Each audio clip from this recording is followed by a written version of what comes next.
नमस्कार आप सभी को। मैं Sarita Kulkarni astro life junction channel में आप सभी का स्वागत करती हूँ। आज बात करने वाली हूँ गुरु के जन्मस्थ ग्रहों पर गोचर अगर हुआ है तो क्या प्रभाव होगा ये साल भर, है ना। मतलब कर्क राशि में गुरु प्रवेश कर चुके हैं और कर्क राशि में आपके कोई भी ग्रह हो, चंद्र से लेकर सूर्य से लेकर पूरे केतु तक, मतलब बाकी के 8 ग्रहों पर इस गुरु का क्या प्रभाव होगा। हम इसमें यह भी जानेंगे कि गुरु के ऊपर जब गोचर है, मतलब जन्मस्थ गुरु के ऊपर गोचर के गुरु का अगर गोचर है तो क्या प्रभाव होगा, क्योंकि गुरु एक राशि चक्र को पूरा करने के लिए 12 साल लगाते हैं। मतलब कर्क राशि का जो गुरु हुआ है ये एग्जैक्टली 12 साल पहले, मतलब 2015 में 2014 में गुरु आए थे।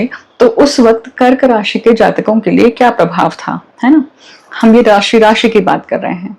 अगर हर लग्न के अनुसार इस गोचर को समझना है तो हम आपकी पत्रिका में जहां भी कर्क राशि स्थित है और उस कर्क राशि में कोई भी ग्रह है, फिर चाहे सूर्य हो, मंगल हो, शनि हो, राहु हो, केतु हो, शुक्र हो, मंगल हो, ये कोई भी हो, उसके ऊपर जब गुरु आते हैं तो क्या प्रभाव देते हैं, ये हम आज वीडियो में समझने वाले हैं।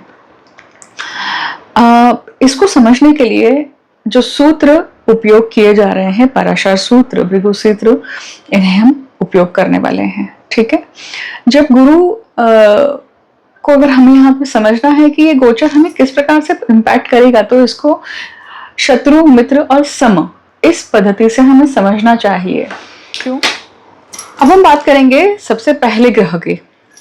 अगर गुरु का गोचर कर्क राशि में सूर्य के ऊपर से हो रहा है, मतलब जन्मस्थ पत्रिका में अगर आपके कर्क राशि का सूर्य है तो ये वीडियो आपके लिए है ना। अब समझिएगा, सूर्य जो है मित्र ग्रह है। गुरु और सूर्य का संबंध बहुत अच्छा कहा जाता है, क्योंकि गुरु और सूर्य का संबंध जब पत्रिका में बनता है तो जातक के पास में विद्या प्राप्त, जातक के पास में एक विद्या होती है। जन्मकालीन ही गुरु और सूर्य साथ में है तो भी जातक पिछले जन्मों से अपने साथ में कोई विद्या लेकर आया है। अब विद्या जब कहते हैं तो एक अभ्यास होना, एक नॉलेज होना, वो अलग बात है, परंतु उस नॉलेज में महारत हासिल होना या उस व्यक्ति के पास में उस विषय को लेकर पीएचडी लेवल का नॉलेज ऑलरेडी वो प्राप्त करके आया हुआ है पिछले जन्मों से। तो गुरु और सूर्य का योग इस प्रकार का एक संबंध बनाता है। अगर वो जन्मस्थ पत्रिका में है तो ये तो आप जन्मजात लेकर आए हैं, परंतु जब इसके ऊपर गुरु का गोचर सूर्य के ऊपर हो रहा है तो ये साल भर ऐसा योग बनता है आपके जीवन में। आप क्या कर सकते हैं, जो भी जातक इस प्रकार का एक शिक्षा अर्जन करना चाहते हैं, फिर वो गूढ़ विद्या भी हो सकती है। आप अपने जॉब क्षेत्र में, आप अपने काम के क्षेत्र में और ज्यादा प्रगल्भ होना चाहते हैं और ज्यादा डीप में जाना चाहते हैं, उस विषय में पूरी तरह से पीएचडी प्राप्त करना चाहते हैं, तो ये वो समय है कि जो आपने पिछले जन्मों में इस पद्धति से किसी विषय पर अगर काम किया था तो वो प्रारब्ध का फल इस पूरे साल भर में आपको प्राप्त हो सकता है ना। यहाँ जब जिस भी पद्धति से व्यक्ति कार्य करता है, जिस क्षेत्र में करता है, उसके अनुसार उसको वो फल प्राप्त होता है। अब आपका क्षेत्र क्या है उसके ऊपर डिपेंड करता है ना। इसका अर्थ ये भी होता है कि जब गुरु सूर्य के ऊपर गोचर करके आते हैं तो कहीं ना कहीं ऐसे सहकारी मित्र, अच्छी संगत के लोग या अच्छे लेवल के लोग जो आपको सही प्रकार के मार्गदर्शन दे सकते हैं, सही प्रकार से आपको नॉलेज दे सकते हैं, ऐसे टीचर्स, ऐसे मेंटर्स, ऐसे ट्रेनर्स, फिर चाहे वो आपके किसी भी क्षेत्र के हो, आपके काम के क्षेत्र में हो या हेल्थ के क्षेत्र में हो, मेडिकल के क्षेत्र में हो, जिस भी दिशा में आप वो प्राप्त करना चाह रहे हैं, आपको वैसे लोग मिलेंगे। आपको उनका फायदा उठाते आना चाहिए, आपको वो जो संधि मिल रही है वो उठाते आनी चाहिए, ये वो बात है। ठीक है। मतलब गुरु का इस प्रकार से सूर्य के ऊपर गोचर काम करेगा इस पूरे साल भर में। वीडियो के कमेंट सेक्शन में बताइएगा कि आपके साथ में क्या होता है। महादेव।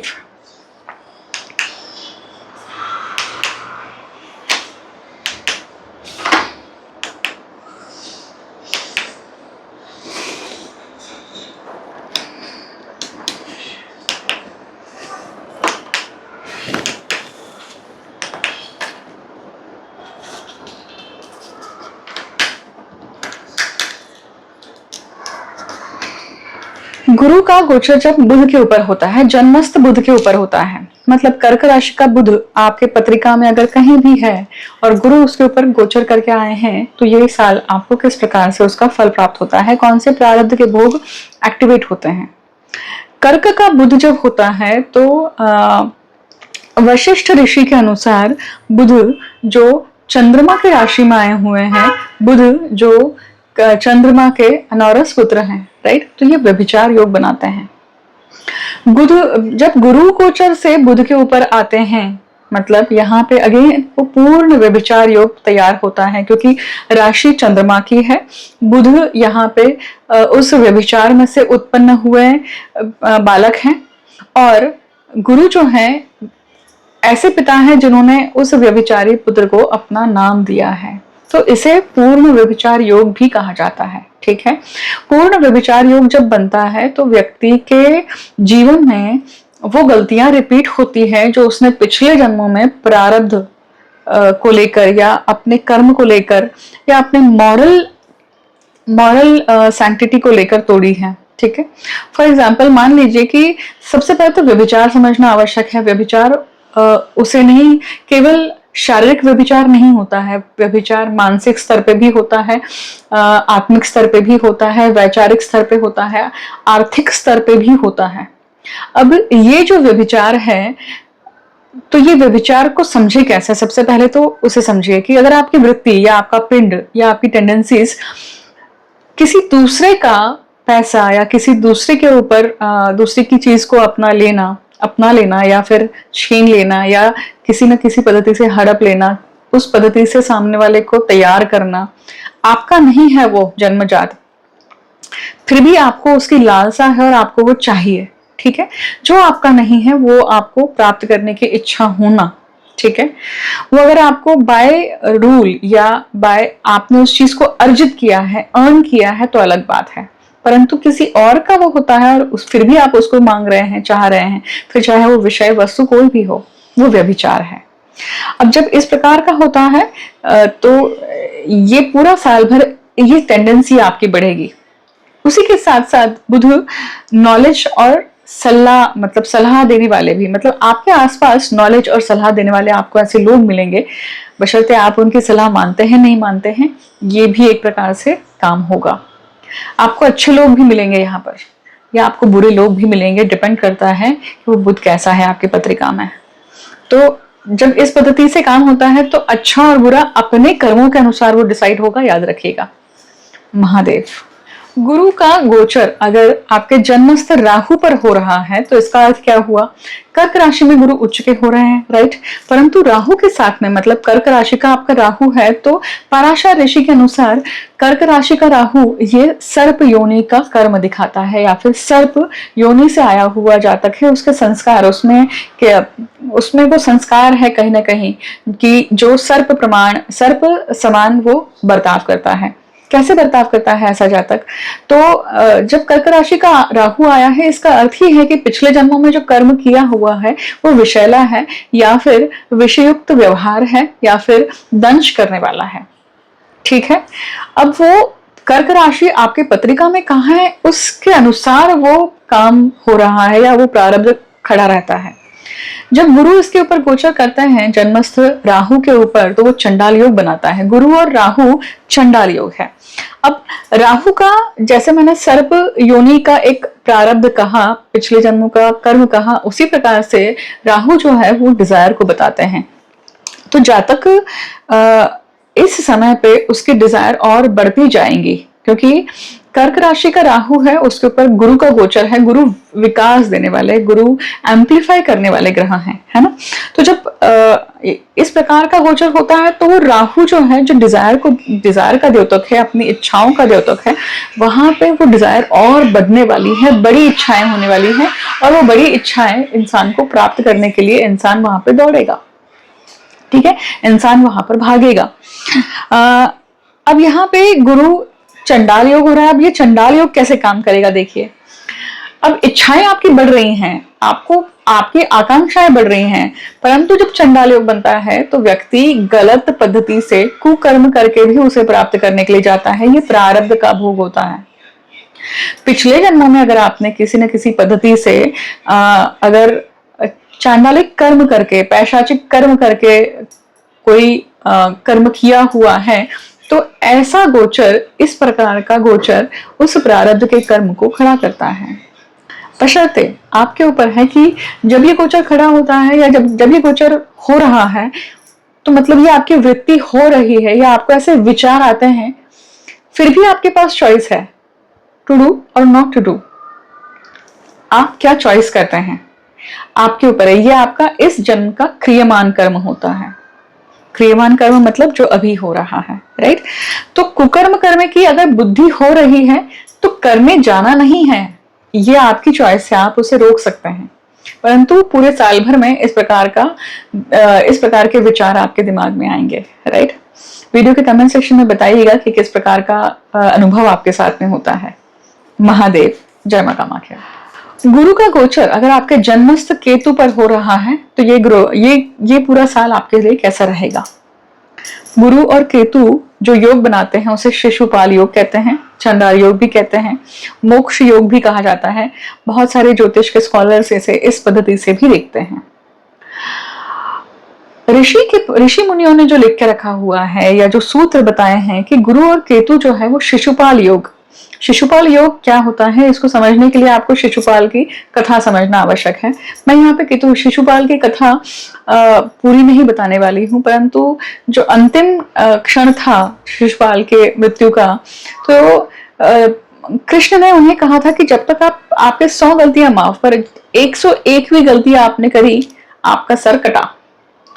मतलब क्या है, गुरु और केतु का योग ये यहाँ पे ये दर्शाता है कि प्रारब्ध ये है कि ये अगर आपका साल केतु के ऊपर गुरु का गोचर है, इसका अर्थ है कि आपसे अगर एक गलती, आपकी 100 गलतियां हो गई हैं, तब तक कुछ नहीं हुआ, बिगड़ा नहीं आपका जीवन में कोई भी गलत चीज नहीं हुई है, आपका जीवन सही प्रकार से चल रहा है। परंतु प्रारब्ध का भोग या व्यक्ति ने कितना खड्डा खोद के रखा है पाप का, किसी को नहीं पता। केवल ईश्वर और नियति जानती है कि व्यक्ति ने क्या कर्म किया हुआ है, और व्यक्ति केवल खुद जानता है कि उसने किस प्रकार का कर्म किया हुआ है। तो आप अपने आप को बेस्ट जज कर सकते हैं इस केस में। तो प्रारब्ध ये खड़ा होता है कि अगर आपका 100 गलतियां हो चुकी हैं तो अब 101वीं गलती माफ नहीं होगी, यहाँ पे आपको दंड मिलेगा। तो यहाँ पे आपको सचेत होकर चलना है, क्योंकि वो चंडाल योग भी है, याद रखिएगा। इसका दूसरा अर्थ होता है गुरु और केतु जो है कि व्यक्ति की कुछ इच्छा। मोक्ष योग मतलब क्या है, किसी एक चीज को लेकर व्यक्ति जो है अपने अंदर तो ट्रैप्ड है, प्रिजन को ब्रेक करना है उसे इस पूरे कालखंड में। मतलब क्या है कि किसी एक चीज का शिकार है, गुलाम बना हुआ है। तो फिर वो किसी भी चीज का मोह हो सकता है, व्यक्ति को स्त्री का मोह हो सकता है, पैसे का मोह हो सकता है, शर रिपु का मोह हो सकता है, गुस्सा है, कोई भी चीज है, एडिक्शन है, मदमोह मत्सर जो बोलते हैं वो है। तो ये जब तक व्यक्ति इस चीज को त्यागता नहीं है, या ये वो गोचर है कि आप त्यागने की कोशिश करेंगे तो आपको बल मिलेगा। यहाँ पे गुरु आपको बल देंगे, और व्यक्ति जिस चीज में अटका हुआ है इतने लंबे समय से और वो छोड़ नहीं पा रहा है, वो छोड़ने के लिए उसको उस प्रकार का सपोर्ट मिलेगा, उस प्रकार के लोग मिलेंगे, उस प्रकार की विचार उसके दिमाग में आएंगे। वैसे कान में सारी दिशाएं पड़ेंगी, क्योंकि कान दिशा है। और अगर नहीं करता है तो वो और ज्यादा अड़कता है, डबल अटकता है, याद रखिएगा। महादेव। गुरु का गोचर जन्मस्थ शनि पर अगर हो रहा है तो ये गोचर किस प्रकार का प्रारब्ध आपके लिए खड़ा करता है, ये समझते हैं। मैंने चंडाल योग, पिशाच योग के ऊपर बहुत सारे वीडियोस बनाए हुए हैं मेरे YouTube चैनल पे, एस्ट्रो लाइफ जंक्शन चैनल पे। अगर आपने नहीं देखा है तो उन वीडियोस को भी जरूर देखें आप, क्योंकि चंडाल योग होता क्या है, पिशाच योग होता क्या है, इसके बारे में विस्तृत मैंने जानकारी दी है उसके ऊपर, ये काम कैसा करता है। अभी 5 प्रकार के होते हैं, गुरु राहु गुरु केतु, शनि राहु शनि केतु, और गुरु और शनि का ये योग, ये 5 प्रकार के योग जो हैं ये क्या बनाते हैं, चंडाल योग, पिशाच योग बनाते हैं। अब गुरु गोचर करके शनि की राशि, मतलब शनि पर आ रहे हैं, मतलब कर्क राशि का शनि है। पराशर का सूत्र, जैसे ये एक सूत्र है जैसे चंडाल और पिशाच के लिए, वैसे ही दूसरा सूत्र है पराशर ऋषि का। पराशर ऋषि बोलते हैं कि जब कर्क राशि का या चौथे भाव का शनि होता है तो व्यक्ति विषैला होता है, विषयुक्त व्यवहार उसने घर में किया हुआ है। ये एक अलग पूरा टॉपिक हो जाता है। हम अभी जन्मस्थ ग्रह के ऊपर गोचर, गुरु के गोचर के ऊपर बात कर रहे हैं, तो हम इतना ही समझेंगे कि ये कर्क राशि के शनि के ऊपर, जन्मस्थ शनि के ऊपर क्या प्रभाव लाने वाले हैं गुरु। अब यहाँ पे देखिए चंडाल योग बन गया। ऑब्वियसली पहले से ही जब कर्क राशि का शनि है तो मतलब विषयुक्त बर्ताव है व्यक्ति का पिछले जन्मों का, जो उसने घर में किया हुआ है, या इस जन्म में वो केवल और केवल दुख भोग रहा है घर में। जब वो बचपन से बड़ा होता है या उसका जो ग्रोइंग ईयर्स होते हैं, चाइल्डहुड ईयर्स होते हैं, उसमें उसने काफी कुछ विष दुख देखा है, विषैला वातावरण देखा है। मोस्टली इस जन्म में वो शिकार होता है ऐसे केसेस में, या वो साक्षी होता है इन सब चीजों को लेकर। अब यहाँ पे जब शनि के ऊपर गुरु गोचर कर रहे हैं तो चंडाल योग होता है। अब ये पूरा समय है, ये एक साल है जब आपका खुद का चंडालिक बिहेवियर बाहर आता है, या व्यक्ति उस पद्धति से चांडालिक या पैशाचिक कर्म करके चला जाता है। ये 24/7 एक्टिवेटेड नहीं होता है, याद रखिएगा। गुस्सा हमें कुछ क्षणों के लिए आता है, उसके बाद हम एकदम शांत हो जाते हैं। गुस्सा आता कैसे है, कभी सोचा है आपने? गुस्सा एक मतलब जो शक्ति है, वो शक्ति हम कहीं ना कहीं आह्वान करते हैं। हमने क्षण में वो विचार जो है, जो हमें पसंद नहीं आया, हमारा ईगो खड़ा हो गया और हमें क्षण में गुस्सा आया और हमने वो गुस्सा रिजेक्ट कर दिया। तो इस समय पे शनि जब शनि के ऊपर जब होते हैं तो प्रत्यक्ष चंडाल योग बनता है। व्यसन बढ़ते हैं ऐसे केस में। व्यसन जो छूटना चाहिए वो छूटता नहीं है, परंतु ये पूरा गोचर है कि आप छोड़ सकते हैं उसको। अच्छी बात यह है कि ये गोचर बताता है, गुरु कर्क राशि के उच्च होकर आते हैं तो जो व्यसन आपको है उसको आप छोड़ सकते हैं। क्योंकि गलत पद्धति के जो कार्मिक संबंध है वो यहाँ पे सामने आते हैं और उसके वो प्रॉब्लम करते हैं।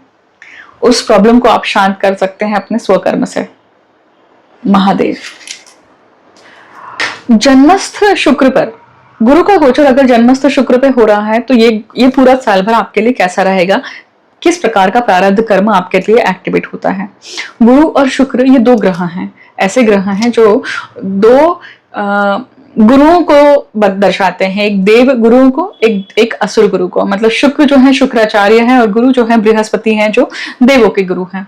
इसका अर्थ है आप अगर समुद्र मंथन की कथा देखेंगे तो बहुत रेयर इंसिडेंट है, रेयर ओकेजन्स हैं जहां पर देव के गुरु और असुर के गुरु शुक्राचार्य और बृहस्पति ये एकत्र आकर कोई कार्य संपन्न करते हैं।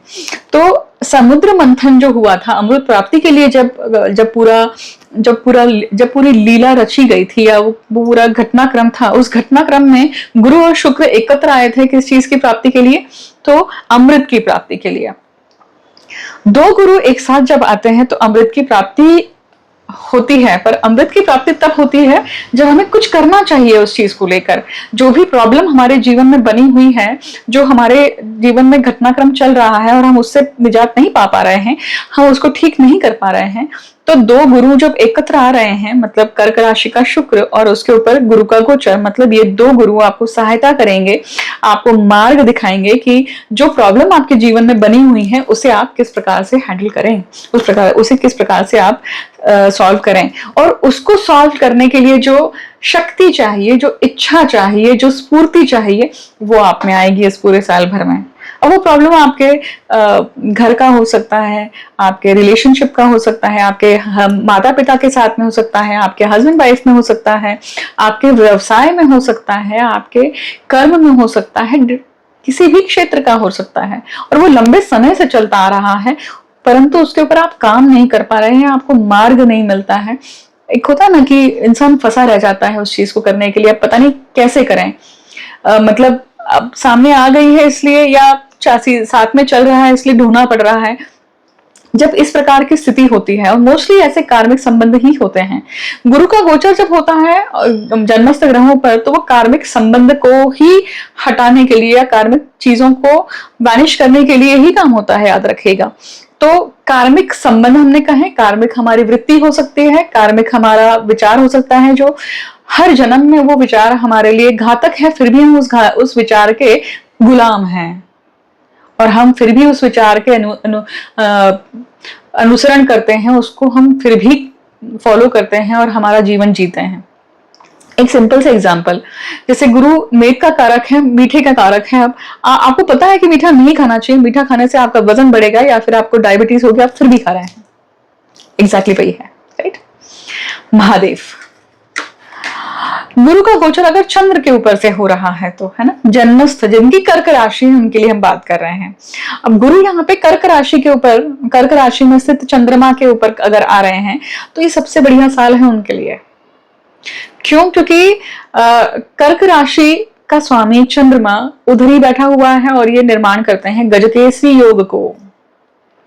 गजकेसरी योग सभी योगों में से शुभ योग माना गया है। गज के समान व्यक्ति जब कर्म करके आता है, गज को, अब यहाँ पे देखिए समझने की आवश्यकता है, अगर ये गजकेसरी योग आपके अष्टम भाव में बन रहा है ना, तो आप तंत्र क्षेत्र में, ज्योतिष क्षेत्र में या आध्यात्मिक क्षेत्र में आपकी बहुत उन्नति होने वाली है। याद रखिएगा यहाँ पर जिस चीज के पीछे, क्योंकि अष्टम भाव का अगर चंद्रमा है तो व्यक्ति तंत्र के पीछे, गुण विद्या के पीछे, इन सब चीजों के पीछे भागता ही है। ये उसके पिछले जन्म के कर्म रहे ही हैं, पिछले जन्म के संस्कार रहे ही हैं।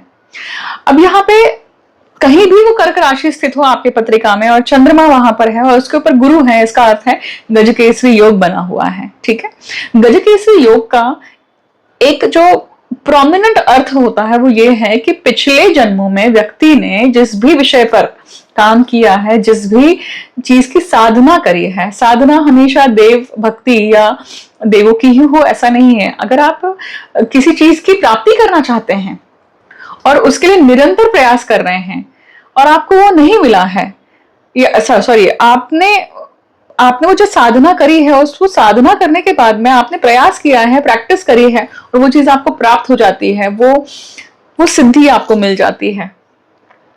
वो सिद्धि जो व्यक्ति के जीवन में है ना, वो गुरु चंद्रमा है, गजकेसरी योग बताता है।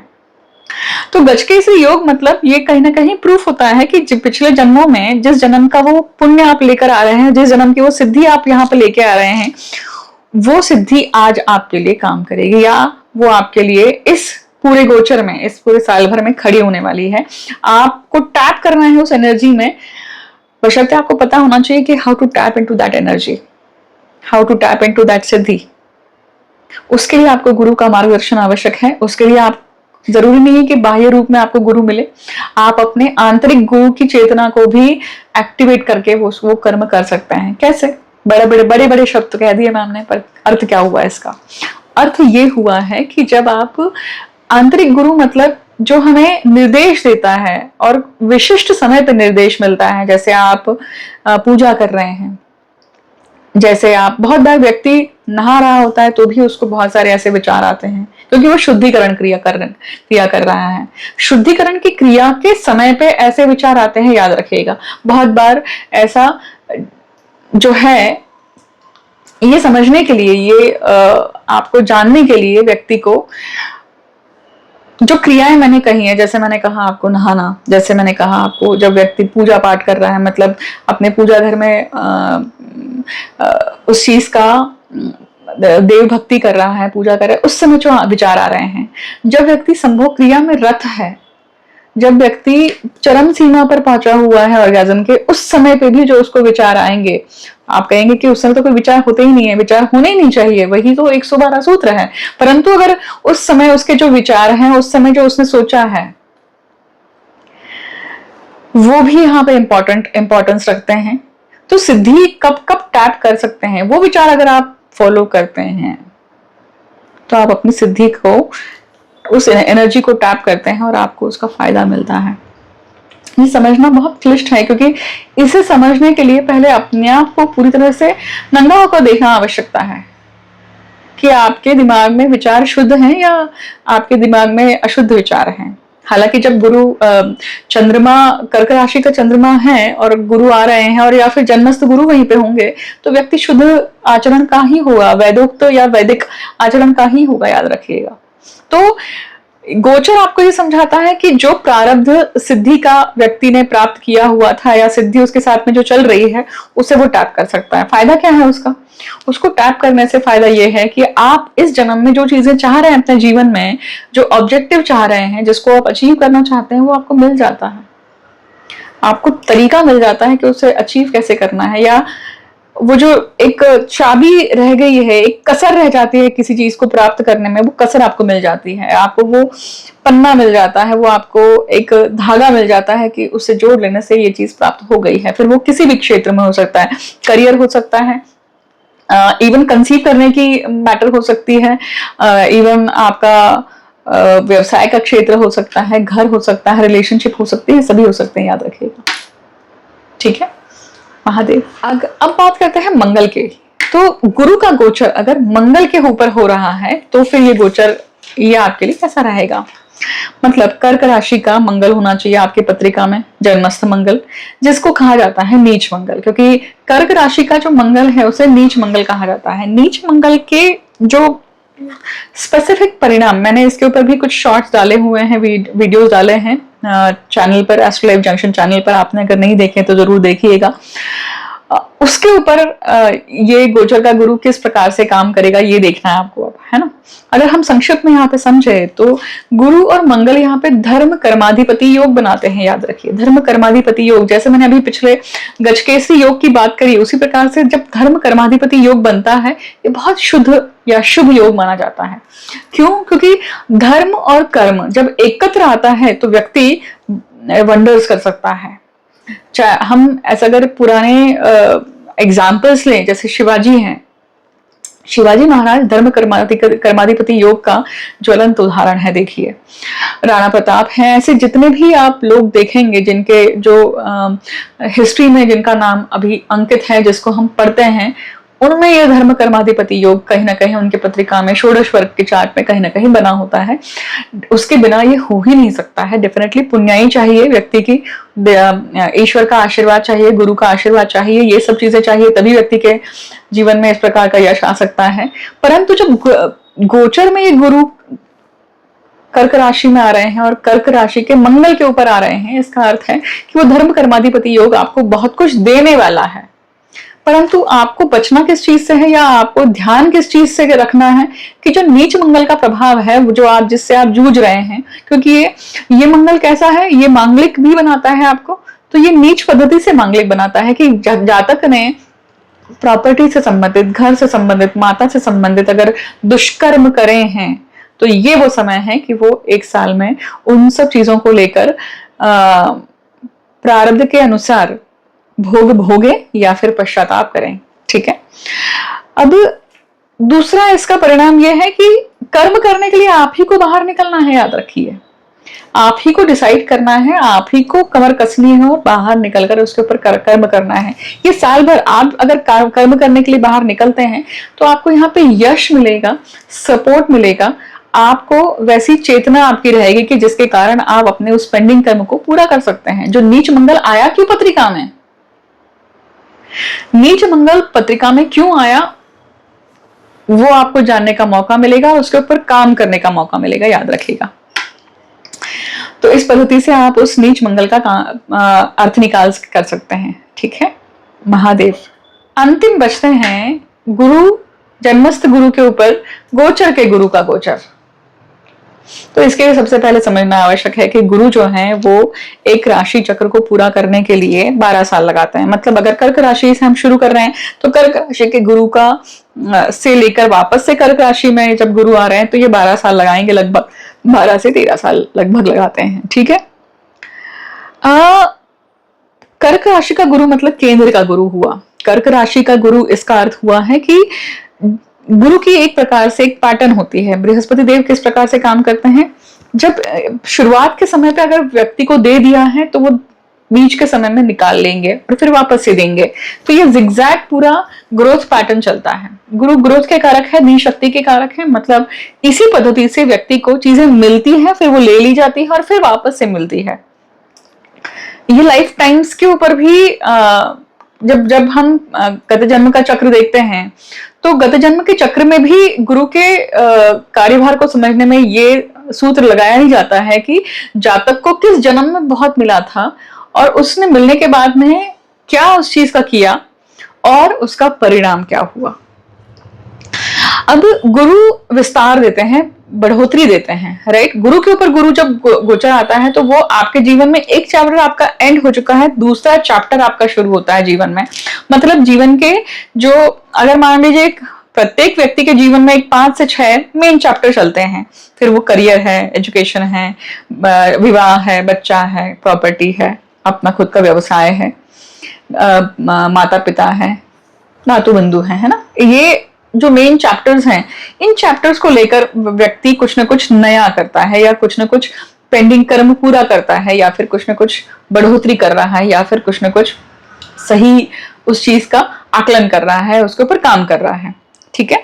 अब जो ये पूरा गोचर जो है, अब आपको समझना पड़ेगा आप कौन से एज ग्रुप में हैं, एज साइकिल में हैं, क्योंकि पहले 12 साल, फिर उसके बाद में दूसरे 12 साल मतलब 24वां साल, तो ये 12 to 24 का एक स्पैन हो गया, 24 to 36 का स्पैन हो गया, और 36 to 48 का एक स्पैन हो गया। ऐसे करते करते आप 12 साल बढ़ाएंगे तो आपको समझ में आएगा कि ये साइकिल्स हुई गुरु की। अब आपको देखना पड़ेगा कि आप कौन से साइकिल पे हैं, उसके अनुसार ही फल मिलने वाले हैं, क्योंकि आप जिस एज के साइकिल के अनुसार चल रहे हैं उसके अनुसार वो फल की प्राप्ति होगी। एक 12 साल के बच्चे को विवाह नहीं मिलता है, राइट। एक 12 साल के बच्चे को या एक 60 साल के व्यक्ति के ऊपर ये नहीं कहा जा सकता कि भाई इस व्यक्ति का अभी विवाह होगा या पहली बार इसकी बात कर रही हूं। ये सारी चीजें बदलती है, पर एज अनुसार वो चीज बदलेगी, क्योंकि 60वें साल में व्यक्ति विवाह करके जो विवाह का जो एक सुख होता है, दाम्पत्य सुख होता है, शारीरिक सुख होता है, वो वैसा भोग ही नहीं सकता है, क्योंकि उसका शरीर ही उसका साथ नहीं देगा उतना। परंतु वही गोचर एक 24वें साल के व्यक्ति के लिए, 24 साल जब होता है उसमें बहुत अच्छा काम करेगा। तो एज अनुसार ये प्रारब्ध के भोग तय होते हैं, याद रखिए। पराशर ऋषि या जितने भी ऋषि हैं, क्योंकि बेस तो भृगु ऋषि ने दिया है हमें प्रारब्ध का, उसके ऊपर बाकी सभी ऋषियों के हमें सूत्र मिले हुए हैं। हर ऋषि मुनि का कहना है कि जब भी गुरु का गोचर इस पद्धति से आता है तो व्यक्ति के जीवन में कुछ ना कुछ बड़े बदलाव होते हैं, और वो बड़े बदलाव वो गुरु कहाँ स्थित है, कौन से भाव में स्थित है, उसके अनुसार वो तय होते हैं। मोस्ट ऑफ द टाइम ये बदलाव जो है ये कार्मिक होते हैं, क्योंकि पिछले जन्मों में आपने जो कर्म किया हुआ है उसका पैटर्न यहाँ पे चलता है। तो संचित मिल रहा है कि आप क्रियमान कर्म कर रहे हैं या फिर आप प्रारब्ध या पेंडिंग कर्म पूर्ण कर रहे हैं। ये डिपेंड करता है कि आपकी पत्रिका क्या है, उसके अनुसार इसका आप मार्जन कर सकते हैं, समझ सकते हैं, ठीक है। गुरु बढ़ोतरी देने वाले हैं, याद रखिएगा, नया चैप्टर देने वाले हैं, ये याद रखिएगा। बढ़ोतरी किस चीज की है? क्या शरीर बढ़ रहा है, बदन बढ़ रहा है, रोग बढ़ रहे हैं, या आपका बिजनेस बढ़ रहा है, क्या बढ़ रहा है, इसके अनुसार सारी 4 चीजें तय होगी, याद रखिएगा, ठीक है।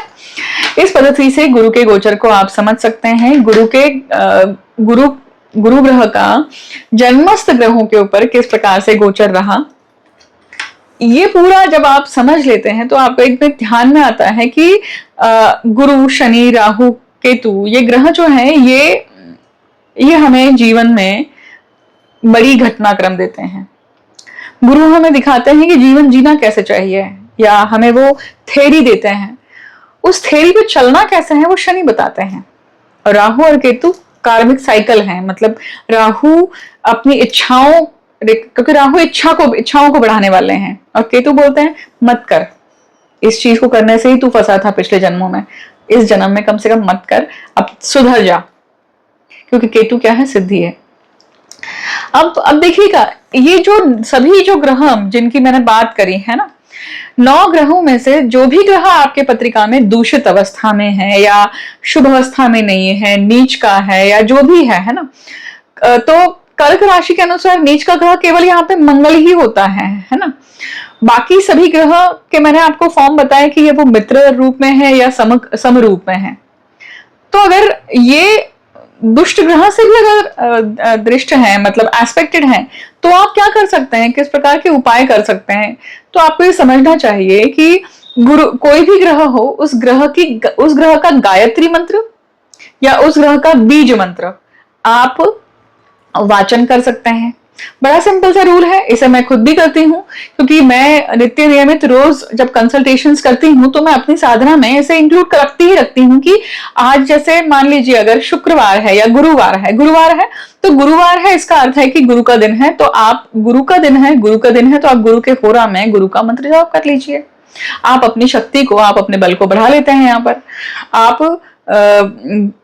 गुरु गायत्री का जाप कर सकते हैं, गुरु के बीज मंत्र का जाप कर सकते हैं। जैसे गुरु का बीज मंत्र जो है ओम ब्रीम बृहस्पति नमः, ठीक है। गुरु गायत्री मंत्र जो है ओम अंगिरसाय जो मंत्र है उसे आप जाप कर सकते हैं। तो ये जो मंत्र है इनको उच्चारित उस दिन में करते हैं जिस दिन जो वार है, तो भी आप कहीं ना कहीं वो एनर्जी चालू रखते हैं, आप अपने शरीर में वो घुमाते हैं तो चक्र सही रहते हैं। इस पद्धति से आप गुरु के गोचर का शुभ फल प्राप्त कर सकते हैं। भले ही आपके पत्रिका में वो ग्रह शुभ नहीं हो तो भी कर्म करना पड़ेगा। और पत्रिका में वो ग्रहमान या वैसी स्थिति क्यों है उसे अगर समझना है तो जातक को पत्रिका दिखाने के लिए आना चाहिए। जातक को मैं गत जन्म का चक्र देखने वाली साधक हूं, तो आपके पिछले जन्मों में ऐसे कौन से कर्म रहे जिसके कारण इस प्रकार का योग आपकी पत्रिका में है, वो समझना है तो आप निश्चित मेरे पास आ सकते हैं, पत्रिका दिखा सकते हैं। मुझे अंत तक सुनने के लिए बहुत बहुत धन्यवाद। मैं आप सभी को शुभकामनाएं देती हूँ कि ये गुरु का गोचर जन्मस्थ गुरु के ग्रहों पर जो भी चल रहा है आपके लिए शुभता लेकर आए, आपको बल दें, आपकी सत विवेक बुद्धि को और ज्यादा बढ़ाएं। ठीक है। जय मां कामाख्या, हर हर महादेव।